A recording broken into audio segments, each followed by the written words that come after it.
कि आज हम जन नायक कर्पूरी ठाकुर जी को याद करने बैठे। और जन नायक कर्पूरी ठाकुर क्या थे, उनको हम क्यों याद कर रहे हैं, तमाम प्रमुख वक्ताओं ने बारी बारी से इस बातों को रखने का काम किया है। जन नायक कर्पूरी ठाकुर एक साधारण नाई परिवार में पैदा लिए थे और इनके पिताजी गोकुल ठाकुर एक साधारण दाढ़ी बनाने का काम करते थे, हजामत का काम करते थे। और वैसे परिवार से निकल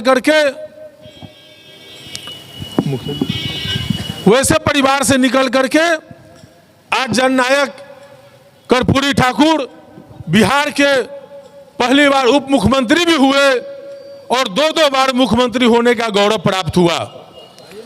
आखिर ये हमारा जो बाबा साहेब भीमराव अंबेडकर जी ने संविधान इस देश को दिया है, इस देश के संविधान से यह साबित होता है कि कोई भी चाहे जिस तबके के लोग, गरीब हो अमीर हो, रानी हो या मेहतरानी हो, तमाम लोगों को अगर वह परिश्रम और इच्छा शक्ति, ईमानदारी और निष्ठा से अगर काम करेंगे तो निश्चित तौर पर जो है से उनको सफलता हासिल होगा और देश के सर्वोच्च से सर्वोच्च पद पर भी वह बैठ सकते हैं। ये साबित करके दिखाया है जन नायक कर्पूरी ठाकुर जी ने। जन नायक कर्पूरी ठाकुर जी इतने तकलीफ के जीवन जिए कि उनको अपना प्रारंभिक शिक्षा लेने के लिए 7 किलोमीटर पैदल जाना पड़ता था।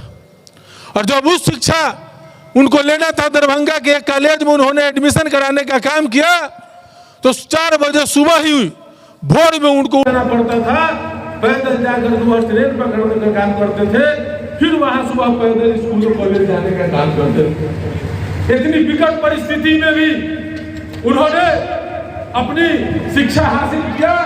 और उस समय जिस समय वंचित समाज का लोग, गरीब गुरबा, दलित पिछड़ा समाज के जो अभावग्रस्त लोग थे, उसमें शिक्षा दीक्षा लेना आसान बात नहीं था।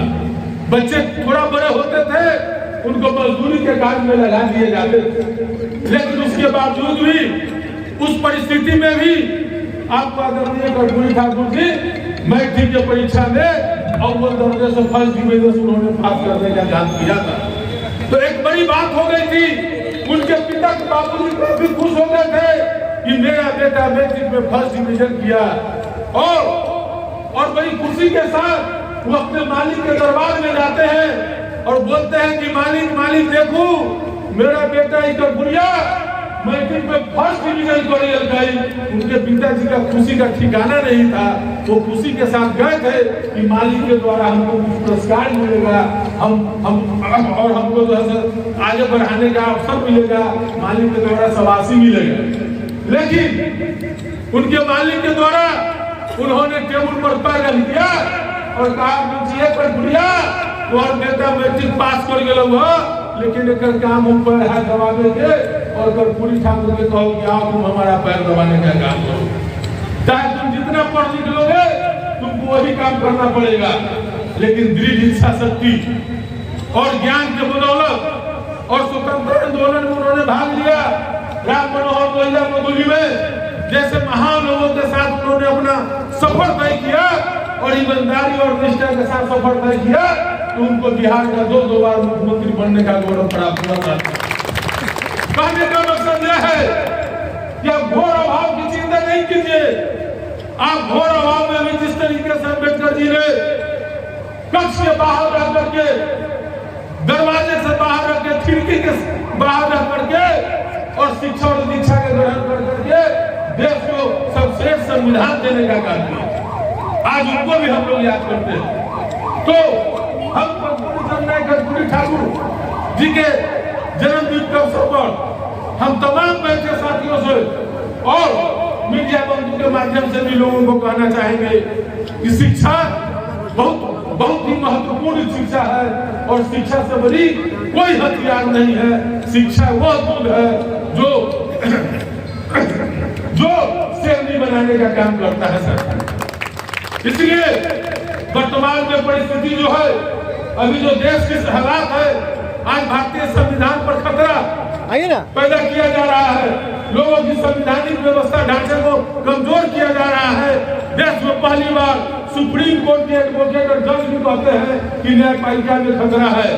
कई ऐसे महत्वपूर्ण चीजें सामने आई है जो चिंतनीय विषय है। इससे साफ लगता है कि संविधान पर हमला हो रहा है, संविधान को बदलने की साजिश हो रही है।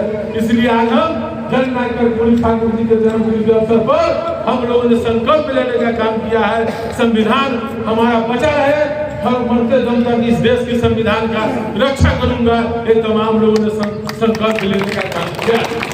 और हम एक बात और कहना चाहेंगे कि आज कुछ लोग हैं जो हमारे इस कांटी विधानसभा क्षेत्र में जो अभी शांति का माहौल है और युवा शिक्षा की तरफ अग्रसित हो रहे हैं, अपने जीवन को सफल बनाने में लगे हुए हैं। कुछ लोग लाठी डंडे लेकर के और फिर आसान करने का प्रयास कर रहे हैं। हम तमाम लोगों से कहना चाहेंगे कि आप वैसे लोगों से सावधान रहे और जो दिग्भ्रमित करने का काम कर रहे हैं, आपका ये उदाहरण है जननायक कर्पूरी ठाकुर जी। कलम में जो ताकत है वह लाठी और तलवार में ताकत नहीं हो सकती। इसलिए हम तमाम लोगों को आज जननायक कर्पूरी ठाकुर के जन्मदिन के अवसर पर यह कहना चाहेंगे कि वैसे लोगों से सावधान रहे जो युवाओं को गलत दिशा देने का काम करता है, जो समाज को गलत दिशा देने का काम करता है, वैसे लोगों से सावधान रहने की जरूरत है। और आप इस मंच के माध्यम से हम तमाम लोगों को कहना चाहेंगे कि आज जननायक कर्पूरी ठाकुर जी जो विचारधारा इस राज्य को और देश को देने का काम किया है, उन विचारधाराओं को लेकर के ये महागठबंधन की सरकार आदरणीय मुख्यमंत्री श्री नीतीश कुमार जी और उप मुख्यमंत्री श्री तेजस्वी प्रसाद यादव जी उन विचारधाराओं को लेकर के चल रहे हैं। और लगातार महागठबंधन के में सरकार बहुत अच्छा कार्य कर रही है। स्वास्थ्य के प्रति हो, शिक्षा के प्रति हो और बेरोजगारों को रोजगार देने का काम कर रही है। और किसी तरह की अगर आपकी समस्या हो, कहीं भी किसी तरह की दिक्कतें होती है, तो आप निश्चित तौर पर जो है सो कि हमको याद करें। हम हमेशा आपके सुख और दुख में हाजी बनने का काम करेंगे। और कोई भी बातें हैं, कहीं कोई रिश्वतखोरी और भ्रष्टाचार की बातें होती है, तो आप निर्विमुख होकर के आप लिखित रूप से शिकायत दें। निश्चित तौर पर ऐसे पदाधिकारियों को हम सस्पेंड और जेल के सलाखों में भेजने का काम करेंगे। हम आपसे वादा करना चाहते हैं। लेकिन जो लोग गुमराह करने में लगे हुए हैं, उनकी क्या मंशा है, पहले क्या होती थी, ये आप लोगों से नहीं छुपा हुआ है। आज हमारा बहुत ही खुशी की बात है कि मेरा आप लोगों के द्वारा जो आशीर्वाद और स्नेह मिला, लगभग आधे कार्यकाल 2.5 साल का हो गया है। आप लोगों के द्वारा आज भी जो स्नेह और प्यार मिल रहा है और कांटी के सम्मानित जनता के बीच में जो सद्भाव है, जो भाईचारा है, यह कायम रहे, यही हम आप लोगों से चाहते हैं। और निश्चित तौर पर इसी तरीके का अगर सहयोग और आशीर्वाद रहेगा तो जो शांति और भाईचारा के साथ हमारा आज कांटी विधानसभा जो विकास कर रहा है, जननायक कर्पूरी ठाकुर जी के सपनों को निश्चित तौर से साकार करने में हम तमाम लोगों के सहयोग के साथ हम निश्चित तौर पर आप लोगों ने हमको जो जवाबदेही दी है उसको पुरजोर ईमानदारी के साथ करने का काम करेंगे। और दबाएं बेल आइकन हमारे वीडियो सबसे पहले देखने के लिए।